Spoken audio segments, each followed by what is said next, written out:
चलिए अब हम चलते हैं अपने अगले प्रश्न की ओर, जिसमें कहा गया है एक एलिवेटर किसी खदान में 6 मिनट की गति से उतरा और यदि एलिवेटर जमीन के स्तर से 10 मीटर ऊंचाई में उतरा तो 350 मीटर उतरने में लगा समय क्या है। तो आप पहले देख सकते हैं यहाँ पर कि 10 मीटर था और फिर वह 350 मीटर और नीचे उतरा, तो टोटल वो कितना 360 मीटर नीचे उतरा। तो हमें इसका समय ज्ञात करना है, तो समय बराबर दूरी बटे चाल, ये इसका फॉर्मूला है, इसको आप लिख सकते हैं। तो उसकी चाल थी 6 मीटर प्रति मिनट, तो 360 बटे 6 करेंगे हम तो हमें लगेगा 60, तो उसे 1 घंटा लगा नीचे उतरने में। तो इसका करेक्ट आंसर है 1 आवर, सी। ओके, चलिए हम चलते प्रश्न क्रमांक 10 की ओर, जिसमें कहा गया है दो संख्याओं का महत्तम समावर्तक 35 और उसका लघुत्तम समावर्तक 525 है। यदि उनमें एक संख्या 175 है तो दूसरी संख्या क्या होगी। तो देखिए पहली संख्या दी गई है हमें और दूसरी संख्या, दोनों का हम गुणा करते हैं, लघुत्तम समावर्तक और महत्तम समावर्तक का। ठीक है, तो हमने यहाँ पर देखिए पहली संख्या ली और दूसरी संख्या हमें पता नहीं थी और हमें इज इक्वल्स टू में हमने दोनों को रखा 525 गुणित 35। अब यहाँ गुणा में है तो ये अपोजिट साइड आएगी अपने, तो भाग में हो जाएगी। ओके, तो यहाँ पर इसका करेक्ट आंसर आ रहा है 105। तो इसका correct answer D is equals to 105। चलिए हम चलते हैं प्रश्न क्रमांक 11 की ओर, जिसमें कहा गया है यदि कोई राशि 5% वार्षिक साधारण ब्याज की दर से 6 वर्षों में 2600 हो जाती है तो राशि है। यहाँ पर आप देख सकते हैं हमने राशि को x लिया है, ब्याज बराबर मिश्र धन ऋण मूलधन, ये हमारा फॉर्मूला है, इसे आप हाईलाइट कर सकते हैं। ब्याज बराबर मिश्र धन माइनस मूलधन, अभी हमें मूलधन नहीं पता है तो मिश्र धन में से हम x माइनस करेंगे। अब साधारण ब्याज का फॉर्मूला क्या होता है, मूलधन गुणित दर गुणित समय, ये फॉर्मूला भी आप लिख सकते हैं। इसके बाद साधारण ब्याज के लिए हमें क्या आया 2600 ऋण x, वो हमने रखा है। मूलधन हमें पता नहीं है, दर 5% है और समय 6 वर्ष का है, गुणित 100। ओके, अब हम इसको ट्रांसफ़र करते हैं। ट्रांसफ़र करने के बाद हमने देखा यहाँ सॉल्यूशन निकाला तो x की वैल्यू क्या आ रही है 2000, मतलब मूलधन हमारा कितना हुआ 2000। इसको आप सॉल्व कर सकते हैं पूरा अच्छे से। चलिए हम देखते प्रश्न क्रमांक 12 की ओर, जिसमें कहा गया है 10 मीटर पर सेकंड को किलोमीटर में बदलें। तो इसके लिए एक फॉर्मूला है, कभी भी आपको मीटर को किलोमीटर में बदलना पड़ता है तो हमेशा उसको 18/5 से गुणा करना पड़ता है किसी नंबर को। ठीक है, तो यहाँ पर आप देख सकते हैं 10 मीटर इज इक्वल्स टू 18/5, यहाँ पर आपने देखा हुआ है। ओके, तो हम इसको 5 एकम 5, 5 दूनी 10 और 18 दूनी 36, तो 36 किलोमीटर प्रति घंटा। ओके, चलिए हम चलते हैं प्रश्न क्रमांक 13 की ओर, जिसमें कहा गया है चित्र में angle A is equals to 70 degree, angle B is equals to 70 degree, angle C is equals to 60 degree. E B C का मध्य बिंदु है तथा एफ ए बी का मध्य बिंदु है, तब एंगल एफ ई बी का मान होगा। तो हम देखते हैं, देखिए इस प्रकार यहाँ पर सॉल्यूशन हमने आपके लिए करवाया हुआ है। तो इसका करेक्ट आंसर है बी 60 डिग्री। ओके, चलिए अब हम चलते हैं अपने प्रश्न क्रमांक 14 की ओर, जिसमें कहा गया, देखिए आप देख सकते हैं कि यहाँ पर कितने ब्रैकेट्स बने हुए हैं, करली ब्रैकेट। तो हमेशा बाहर वाले ब्रैकेट से हम सॉल्व करना स्टार्ट करते हैं। ओके, तो यहाँ आप देख सकते हैं 1 2 3 4, 4 बार ऋण 1 का साइन है। ओके, तो हम आपको बताना चाहेंगे इसको सॉल्व कैसे करते हैं। आप देख सकते हैं यहाँ पर ये फॉर्मूला दिया है कि अगर किसी भी नंबर के ऊपर -1 की पावर होती है तो वह नंबर रिवर्स हो जाता है। ओके, तो ये फॉर्मूला आप लिख सकते हैं।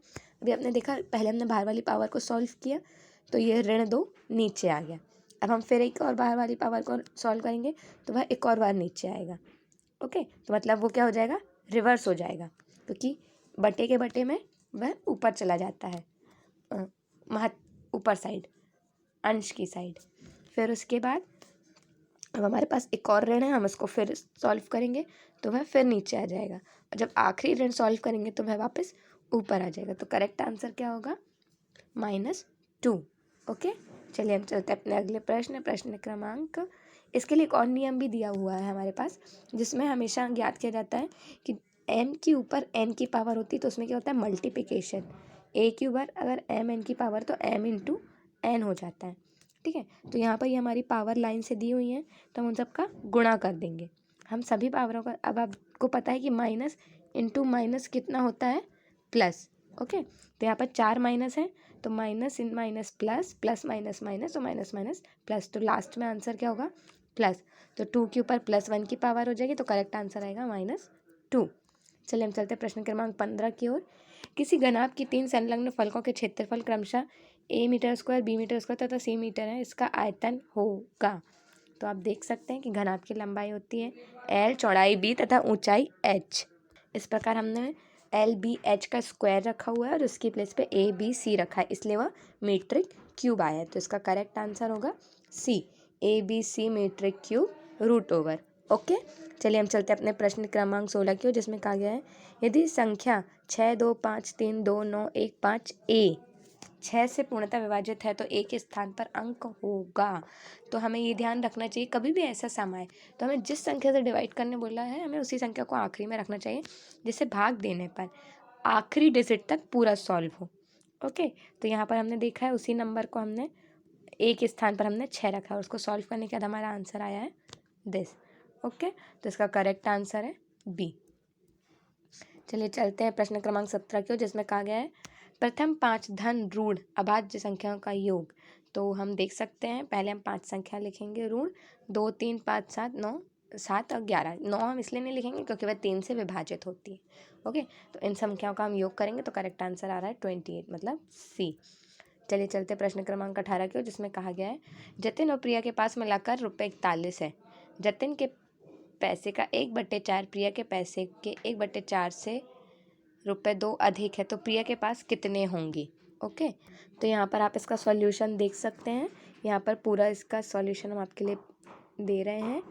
तो प्रिया के पास आखिरी में कितने रुपए बचेंगे 21, तो करेक्ट आंसर हुआ 21। ओके, चलिए हम चलते हैं प्रश्न क्रमांक 21 की ओर, जिसमें 19 की ओर, जिसमें कहा गया है यदि एक वृत्त की परिधि 44 सेंटीमीटर है तो उसका क्षेत्रफल कितना होगा। तो इसका सबसे पहले हमें परिधि बोली गई है, परिधि मतलब circumference. Circumference of a circle क्या होता है 2πr, जिसे आप लिख सकते हैं वृत्त की परिधि 2πr, जो हमें क्या दी है 44। तो हमें उसकी त्रिज्या ज्ञात करनी है, तो हम r लिखेंगे और उसको फॉर्मूले को लिखेंगे 2πr। पाई की वैल्यू हमेशा होती है 22/7, तो पाई की प्लेस पे हम रखेंगे 22/7। रेडियस निकालना है, ये सब पक्षांतर होगा इनका, तो रेडियस आ रही है 7 सेंटीमीटर। ओके, अब हमको बोला है उस त्रिज्या का, उस वृत्त का क्षेत्रफल निकालना है। तो वृत्त का क्षेत्रफल का फॉर्मूला होता है πr²। ओके, तो हमने लिखा पाई r, रेडियस हमें मिली थी 7, हम 2 बार लिखेंगे, 7 से 7 कैंसिल, ये मल्टीप्लाई होगा तो 154। तो क्षेत्रफल क्या हुआ 154 वर्ग सेंटीमीटर। तो इसका करेक्ट आंसर है C, 154 वर्ग सेंटीमीटर। चलिए हम चलते हैं प्रश्न क्रमांक 20 की ओर, जिसमें कहा गया है 2 अंकों वाली संख्या के दोनों अंकों का योग 7 है। यदि उसी संख्या में 27 जोड़ दिया जाए तो उन अंकों का क्रम उल्टा हो जाता है, वह संख्या क्या है। तो सबसे पहले हम देखेंगे 2 अंक हैं। ओके, तो हमने ये देखिए ये लिखा है 2 अंक हैं, जिसे हमने इकाई और दहाई में कहा गया। अब उन्होंने कि उसको रिवर्स कर दिया जाए, उसमें 27 जोड़ दिया जाए तो वह संख्या रिवर्स हो जाएगी। ठीक है, तो हमने उसमें 27 जोड़ा तो वह संख्या x आगे आ गया और y पीछे चला गया। तो हम इसको सॉल्व करेंगे तो x + y देखिए आप क्या आ रहा है, x - y आ रहा है -3 और x + y आ रहा है 7। ओके, तो समीकरण 1 और 2 को अगर हम सॉल्व करते हैं तो हमें देखिए आंसर क्या मिलेगा, x की वैल्यू 2 और y की वैल्यू 7। ओके, इस प्रकार हमने जो अपनी इक्वेशन बनाई थी उसमें हम वैल्यू रख सकते हैं तो हमें इसका नंबर मिल जाएगा। ओके, तो करेक्ट आंसर हुआ इसमें A, 25। चलिए हम चलते हैं अपने प्रश्न क्रमांक 21 की ओर, जिसमें कहा गया है किसी दिए गए आंकड़ों के लिए बारंबारता 5 की टोली निम्न में से निरूपित करती है। तो आपने देखा होगा कि कभी भी अगर जैसे हम डेटा बनाते हैं तो हम कैसे करते हैं 1 2 3 4 5। तो इसके लिए आप देख सकते हैं 20 का करेक्ट ऑप्शन है, तो करेक्ट आंसर है B। ओके, चलिए हम चलते हैं अपने अगले प्रश्न क्रमांक 22 की ओर, जिसमें कहा गया है 2 सहअभाज्य संख्याओं का महत्तम समावर्तक होगा। तो आप देख सकते हैं सहअभाज्य संख्या होती है 3, 5, 7, मतलब जो सिर्फ खुद से डिवाइड होती है। ठीक है, तो हमने देखा है कि इसका महत्तम समावर्तक है, तो हमने निकाला है जो तीनों में कॉमन होता है, तो हो गया 1। तो करेक्ट आंसर इसका क्या हुआ B, 1। ओके, चलिए चलते प्रश्न क्रमांक 23 की ओर, जिसमें कहा गया है 1715.271 में 7 के स्थानीय मानों का अंतर होगा। तो आप देख सकते हैं 2 जगह 7 है, एक यहाँ पर और एक पीछे दशमलव के बाद। तो सबसे पहले तो 7 का स्थानीय मान यहाँ पर है तो होगा 0.07 और एक जब आगे है तो इकाई दहाई सैकड़ा तो 100 से होगा तो ये 700 हुआ। उन दोनों का अंतर निकालेंगे तो आएगा 699.93। करेक्ट आंसर है डी।